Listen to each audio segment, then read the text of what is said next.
in Romania, is my decision to trust God to help me fight for freedom. If we lose freedom in America, there is no place to escape to. The socialist system is governed by the big government who owns all the means of production, distribution, and determines the good for its people.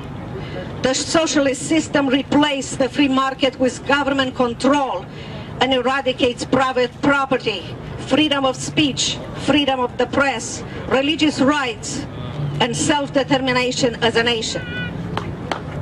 In the name of promoting fair share, justice, and equality, the socialism turns most of its people into equally poor people.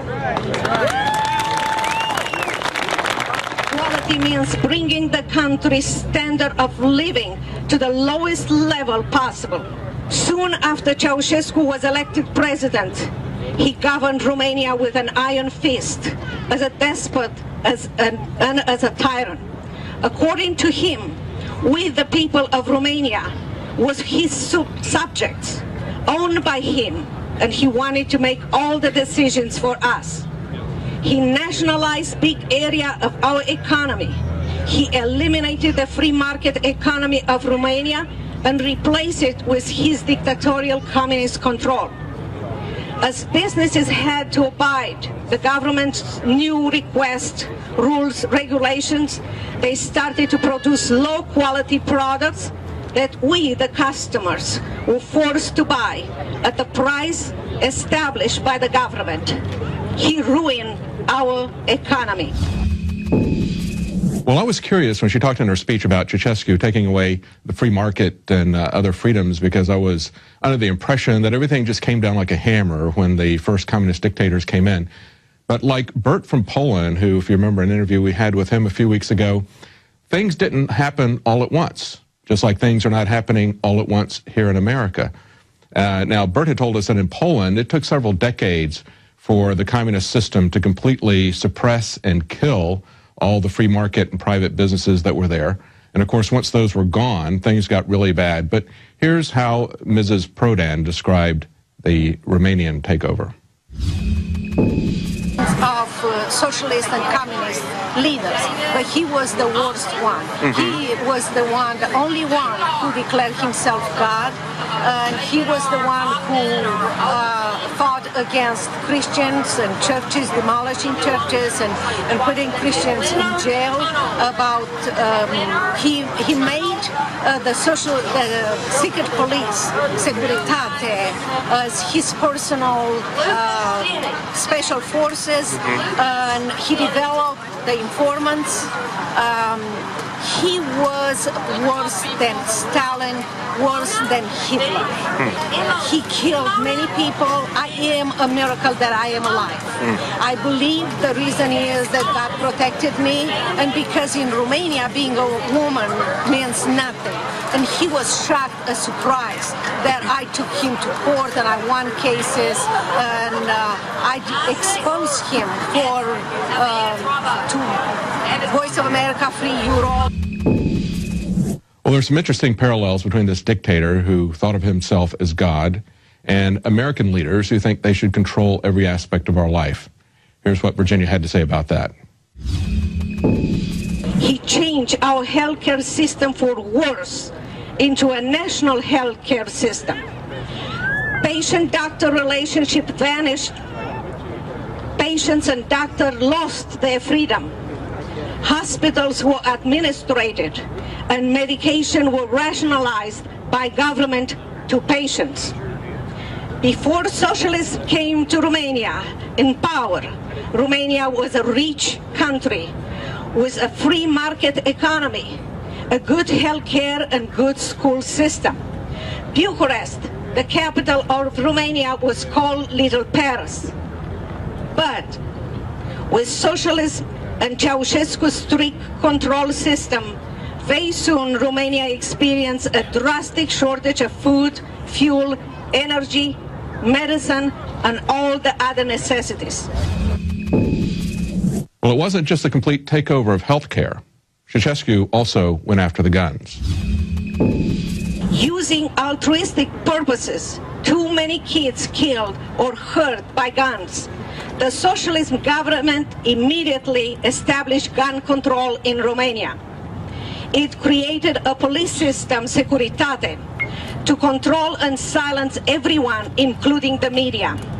The Securitate was the dictator's elite special forces, his loyalists, and a very privileged group of people.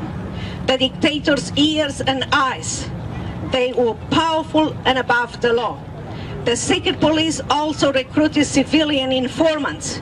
The youngest informant was 8 years old. Notice how the monopoly and force went hand in hand with the surveillance state. I was an attorney in Romania, and I am an attorney in America. Like you, I was born with a hunger for truth and freedom. But I was born in communist Romania, a land of lies and a prison land. Not one with real stone walls, steel bars, and watchtower, but a prison land nevertheless. The stone walls were the cruel and harsh life and treatment from the government. The bars were lies, and the watchtowers were the suspicions, anxiety, secrets, and fears. They were everywhere in Ceausescu's Romania. Living in that prison planet surveillance state, I asked Ms. Prodan what she thought of the watchtowers, and think about, as she describes it, think about the parallels between our current surveillance state. He had, like I said, secret police everywhere. I had microphones in my house, in my office. I had secret police outside of my home, 24 hours a day. They had informants, everything. He was able to listen. So we all live in a constant state of anxiety and mistrust, where one could be denounced for anti-government statement by anyone, a neighbor, a classmate, even a family member. For many people, the only way to avoid dictators' punishment, usually jail or death, was to remain silent, to blend in. And when she talked about taking Ceausescu to court, I was curious if they had laws there that protected any individual rights. On what basis did she win? Now, there's been a Second Amendment speech of a fellow who was at Tiananmen Square and in Massachusetts, and he talked about the fact that in China, they had laws that protected most of the individual rights that are enshrined in the Bill of Rights in America, of course, with the exception of the Second Amendment. But of course, they didn't pay any attention to them. And a similar thing happened in Romania, but listen to how she described it. Not sure if we have everything like in America, but I will give you an example.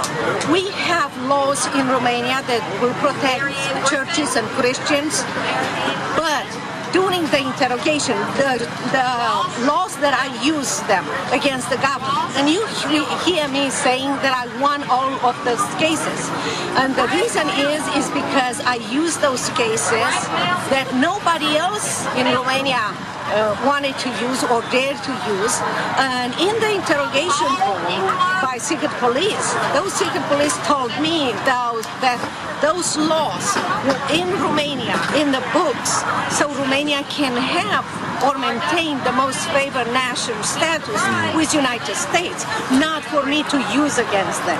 But I was very determined to use, and I told them that going to law school, nobody told me that, and I really believe in those laws, and I'm going to use them, and So the laws there were just window dressing. Nobody really paid any attention to it. Isn't it very much like what we have with the TSA and with the Department of Homeland Security and with the NDAA? So many places where we have the laws in place, we have very clear constitutional protections of our rights, and the government just chooses to ignore it. But with all this surveillance, Virginia Prodan was not stopped. Listen to what carried her on.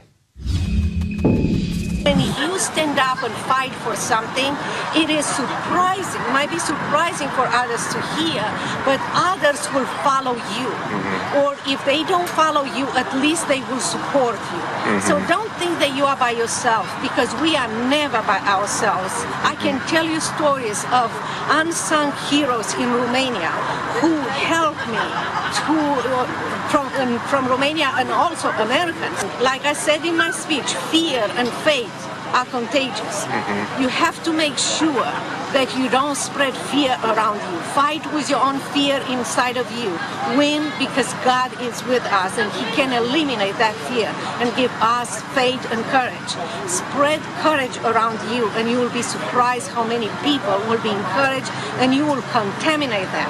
And one person can change a town, a city, a state, and then United States. Well, I love what she said. Faith and fear are both contagious. And so it's kind of up to you, isn't it? Are you going to spread faith, or are you going to spread fear? Are you going to encourage those around you, or are you going to be the weak spot that makes everybody else weaker? Well, every day is a day of resistance here at InfoWars, and I hope you will join us in that resistance. I hope you will support our sponsors. And if you're watching on YouTube, I hope that you'll support Prison Planet TV. Buy a subscription there. You can give that out to 10 other people who can be watching it simultaneously. You can actually give it to more people, because it's very unlikely 10 people will be watching it at any given time.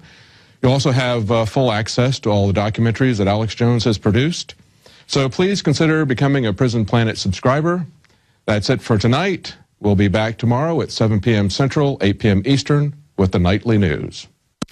All right, and again, my plan with the Nightly News is to take all these great pieces they put together and air them here, and the crew did a great job. The big camera they took up there unexplainably broke or malfunctioned in the middle of the speech. They went with handheld with a little camera and still got it all done. But unusual quality in the info. Sorry about some of the quality on the video, but the guys, it doesn't matter, got the job done. So great job to David Knight and David Ortiz. Now, expanding on that, that's the key I've always explained to you. And that woman is famous, what she did in Romania, what she did once she got out, exposing it, what she did. And you could see the light of liberty in her eyes. She's stronger.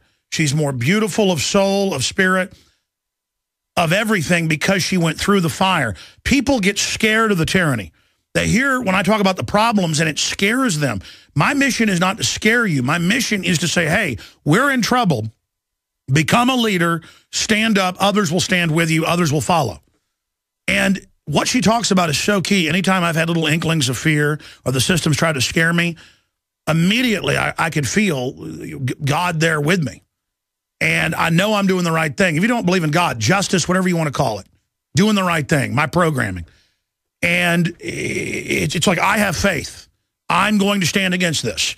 And the doors just open. The enemy is absolutely scared of people that love liberty. That's why they wear the black uniforms and the helicopters and the checkpoints and the secret agents on TV and the torture and oh, the sexy women torturing the people in Zero Dark 30 and how they're the good guys and how they're doing all that because it's an illusion they themselves have bought into. Most of them don't even know they're tyrants. Only the more high-level spy masters and global controllers know that. And, you know, my dad, through the church we went to in Dallas, helped with missions to Germany to get people out of East Germany. I've never really talked about that. And we helped people that got out of Germany and East Germany and things like that that came to the U.S. I'm not going to go into the whole story. But the point is that the government obviously knows that. Is that this is a real fight, ladies and gentlemen. And communism is the eugenicist, globalist science of tyranny. And they call themselves liberal. They're not real liberals. Thomas Jefferson was a liberal. And it's so important to realize these people are not liberals. And the Republicans at the highest levels are their partners in this takeover. But she talks about just trusting God and then all the things she was able to do. And that as soon as she stood up, she had power. And Ceausescu, of course, was killed by the people finally when the police and military woke up. And the Ceausescu model is something that we could see happen in this country. The problem is there's not just one dictator. It's a collection of corrupt system. So we have to assassinate the character of the corrupt system